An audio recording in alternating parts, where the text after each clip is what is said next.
Today we are going to be talking about how to analyze the personalities of characters in books and stories and how to figure out what their personality traits might be just from reading the text in front of us. So in real life we do this every day. We look at people's actions and how they act and how they speak to us, and we analyze their personalities based on clues that we get from things like that. So let's just talk about that first. Can anybody think of any other ways that we analyze people's personalities in real life? Tommy? Maybe through the words that they say. Yeah, through the words that they say, through their speech. That's a really good one.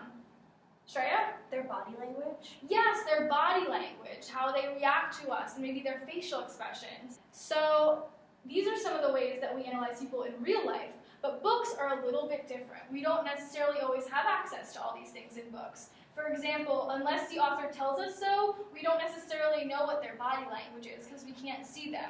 So we have to pick up on clues given by the author about what someone's personality might be. So does anyone have any ideas of what some of those clues might be that the author can give us? Yeah. Maybe how the narrator describes the character? Yeah, great, the narrator. So in real life we don't have a narrator, but sometimes in books there is one and they'll give us descriptions of the character. Anybody else?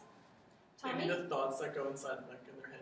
Yeah, their thoughts. Sometimes we get access to a character's thoughts, and that's something that we don't have in real life, except for our own. So these are some ways that we can analyze characters' personalities in a book. So now what I want you to do, in front of you, you all have the opening paragraph to Kill a Mockingbird, which we've been reading for the past couple weeks.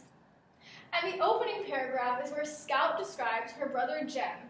So I want you to take a few minutes and read this aloud in your small groups. And while you're going, underline any phrases that you think help to describe Jem's character, or any phrases that lead you to infer any of his personality traits. And then we're going to come back together and talk about what those might be. Okay, so everyone, it looks like they're done.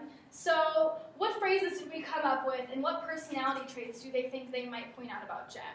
Okay, I think that Jem's athletic because it says he plays football. Great, yeah, so we know that Jem is athletic because it says that he plays football. Anyone else? Nice. Shreya? I don't think he was very self-conscious. Yeah, great. He's not self-conscious. And where did you get that from in the text? It says he was seldom self-conscious about his injury. Great, yeah. So what might a synonym for self-conscious be? For being not self-conscious? Confident? Yeah, great. So he's confident because he doesn't care that he has this injury. What he really cares about is getting back to playing football. Anyone else have any ideas? Yeah, I guess it kind of goes along with the confident, but he's just nonchalant about how he looks. He doesn't seem to care about his appearance too much, as long as he could just still play football. Yeah, good. Nonchalant. That's a good one. Any others that we thought of?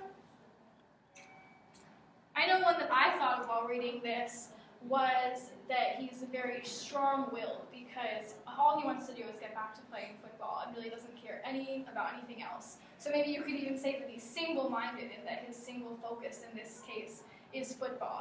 So this was only a few lines of text, and we already learned all of these things about Jem's character. We learned that he's athletic, that he's confident, that he's nonchalant about what other people think, that he's strong-willed, single-minded. And the fact that we found all of these things out from only one paragraph means that if we're utilizing these strategies throughout the entire book, we can find out a great deal about a character's personality. And usually these are things that you're supposed to pick up on to understand what the character does later in the book and why they might take those actions. And I've also thought of a short cheer to help us remember how to figure out characters' personalities in a novel. So I'm going to say one line at a time, and I want you to repeat it back to me. There are so many characters in a book. There are so many characters in a book. To be good readers, we have to look. To be good readers, we have to look At thoughts, feelings, actions, and words. at thoughts, feelings, actions, and words. These are the things we must observe. These are the things we must observe. Great job, guys. Great class. All right, now let's break that down a little bit. 5, 6, 7, 8. There's so many characters in a book. To be good readers, we have to look at thoughts, feelings, actions, and words. These are the things we must observe. Great job, guys. Okay, so we'll remember this in our later readings, and I'll see you guys next week.